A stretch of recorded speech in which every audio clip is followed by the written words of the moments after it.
Sandigan Bayan ang mga kasong plunder at graft laban sa mga dimanoy sangkot sa pork barrel scam. Tatlong magkakaibang dibisyon ang hawak sa mga kaso ni na Senador Juan Ponce Enrile, Jinggoy Estrada at Bong Revilla. Hindi naman naitago ni Sandigan Bayan Presiding Justice Amparo Cabotahitang ang kanyang reaksyon nung nabunot ng kanyang dibisyon para hawakan ang kaso ni Senador Enrile. Live mula sa Quezon City, may report si Joseph Morong. Joseph. Jessica, lumalapit na nga tayo doon sa issue or sa punto na maaari na makapag-issue ng mga arrest warrants ang Sandigan Bayan. Ito ay matapos ma-raffle nga yung mga kaso sa Sandigan. Ibig sabihin may mga maestrado na o hukom na hahawak doon sa mga pork barrel scam cases. Pero hindi raw magiging madali yung paglalabas ng mga arrest warrant laban doon sa mga akusado kaugnay ng pork barrel scam. Ito ang reaksyon ni Sandigan Bayan Presiding Justice Amparo Cabotahitang nang mabunot niya ang una sa tatlong pangunahing kasong plunder at graft laban kay Senador Juan Ponce Enrile. Si Justice Tang ang chairman ng 3rd Division ng Sandigan Bayan. Pagkatapos ng raffle, tila naiisip na ni Justice Tang ang bigat ng trabahong nakaatang sa kanya. I was hoping na hindi yung division namin ang mabubulot. Pero hindi na bago si Justice Tang sa mabibigat na kaso. Bilang Assistant Solicitor General noon, kinontra niya ang pre-bargain agreement noong 2010 sa pagitan ng Ombudsman at dating AFP Comptroller Carlos Garcia, kung saan umamin si Garcia sa mas mababang kaso ng direct bribery sa halip na plunder kapalit ng pagsusoli ng 135 million pesos. Didinggin sa kanyang sala ang plunder case ni Enrile, kanyang dating Chief of Staff Attorney Gigi Reyes, Janet Lim Napoles, Ronald John Lim at John Raymond De Asis. At 15 counts ng kasong paglabag sa anti-graft law kung saan dawit din kasama ni Enrile ang ilang opisyal ng gobyerno katulad ng Deputy Chief of Staff Jose Evangelista III, Budget Department Undersecretary Mario Relampagos, dating Technology Resource Center Director Dennis Cunanan at Presidente ng National Agribusiness Corporation Alan Javellana. May kasong graft ang mga anak ni Napoles na sina Joe Christine at James Christopher. Kinonsolidate ng Sandigan Bayan ang 45 na magkakahiwalay ng kaso ng plunder at graft kaugnay na manumalyang paggamit ng Priority Development Assistance Fund of PDAF para na rin daw maiwasan ang mabagal na pag-usad ng mga kaso. They are related cases. That's why we decided to have them consolidated. Si Sandigan Bayan 5th Division Chairman Roland Jurado naman ang hahawak sa mga kasong plunder laban kina Senador Jinggoy Estrada, Deputy Chief of Staff niyang si Pauline Labayen, Napoles at De Asis. Sa kanya rin lilitisin ng 11 kaso ng graft laban kina Estrada at ibang opisyal ng gobyerno tulad din na Relampagos, Javellana at iba pang tauhan ng DBM. Si Jurado ang kasalukuyang may hawak sa kasong graft laban kay dating First Gentleman Mike Arroyo at ilang opisyal ng Philippine National Police dahil sa manumalyang pagbili ng mga helicopter. Ang kasong plunder naman laban kay Senador Bong Revilla Jr. mapupunta kay Sandigan Bayan 1st Division Chairman Efren de la Cruz. Kasama ni Revilla na lilitisin ang kanyang Director 3 na si Richard Cambe, si Napoles, Lim at De Asis. Kasama naman nila sa kasong graft si Cunanan, Relampagos at iba pa. Matipid sa salita si Justice de la Cruz na matsyempohan namin.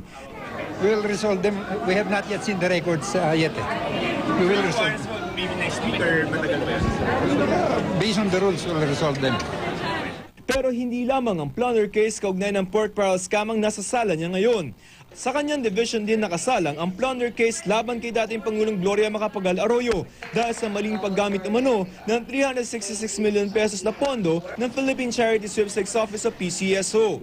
May 5 dibisyon sa Sandigan Bayan pero isa sa mga chairman nito, si Justice Gregory Ong ng 4th Division nag-inhibit o nagdesisyong wag nang hawakan ang mga pork barrel scam cases. Ang pangalan ni Justice Ong na iuugnay kay Janet Lim Napoles at kay Senador Jinggoy Estrada.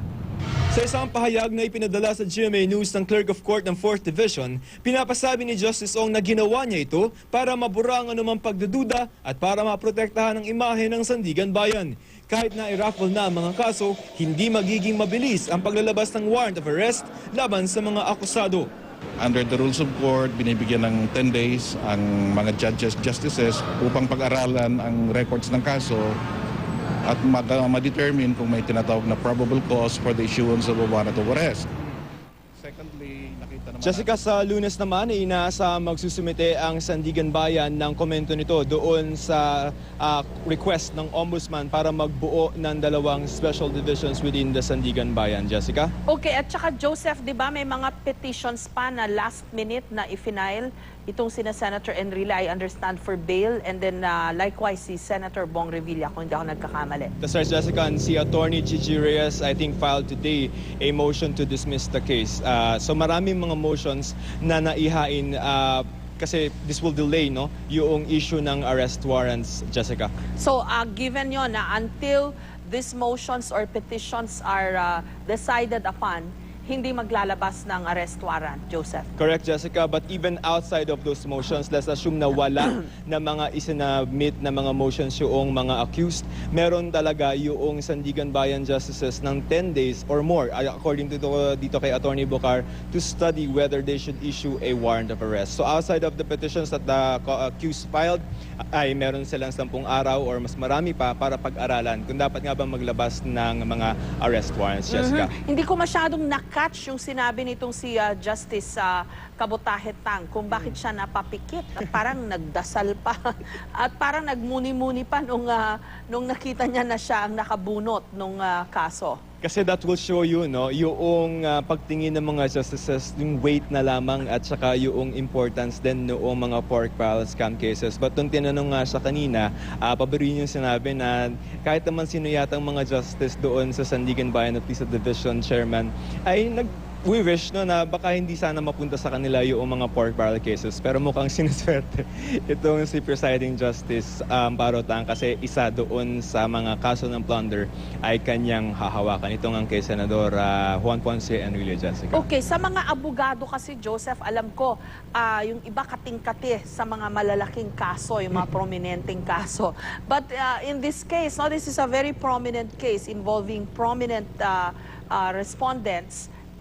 Bakit kaya ganun ang reaksyon ni Justice Tang? Ayaw niya because of the volume of work that is involved, or ayaw niya dahil malalaking mga tao yung involved sa kaso?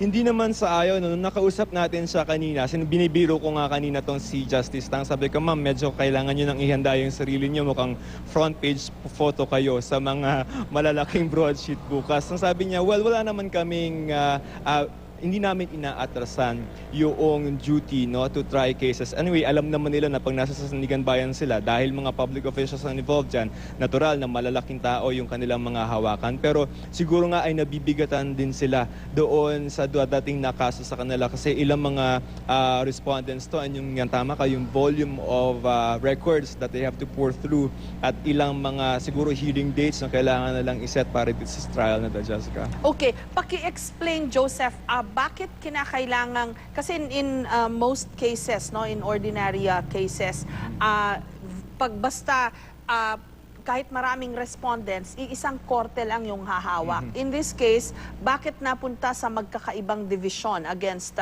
Enrile, against Revilla, against Estrada, etc.? Jessica, dito sa pork barrel scam cases, we're talking about first batch pa lamang. 45 individual docket numbers yan. 3 plunder, tapos 42 counts ng graft or yung paglabag sa anti-graft law. Ngayon, kung i-distribute mo yung 45 divided by 3, baka naman may hilo na sila na may hawak sila na Senator Enrile and then meron silang Senator Estrada na graft charge. So ang sabi ng mga Sandigan Bayan Justices, i-consolidate natin according to the principles. Anyway, magkaka-connect naman, magkaka-relate naman yung mga evidence at saka kahit yung mga testigo and even the accused ay i-grupo na natin according to senators. So that's the logic and the rationale why they decided that. If you notice, that's even more than the number of divisions that the Ombudsman is requesting. So we wonder kung ano yung magiging aksyon ng Supreme Court kasi ang hinihingi lang ng Ombudsman ay 2 special divisions to try this. But right now, the Sandigan Bayan is giving 3 divisions for the pork barrel scam cases. So kung ma-approve yung 2, there will be 5 total? Ma'am, no. Ang sabi nito si Justice Amparo Tang, kung halimbawa na sa Tuesday, andang session, sabihin ng Korte Suprema, approve yung request ng Ombudsman, ay 2 na lamang, magre-raffle ulit tayo. Iko-consolidate na nila yung instead na 3 divisions, 2 na lang ang hawak. Correct, ma'am. At magkakaroon ulit tayo ng raffle. Siguro kung halimbawa may ganung order sa Tuesday, yun namang Sandigan Bayan can order a special raffle. So, but I think given that how the Supreme Court is behaving, in the past couple of days with regards to these cases, there's a chance that it might differ to the wisdom of the Sandigan Bayan. Kasi hiningan sila ng comment kung ano yung tingin nyo na mas mabuti para dito sa mga pork barrel scam cases. Maraming salamat sa iyo, Joseph Morong.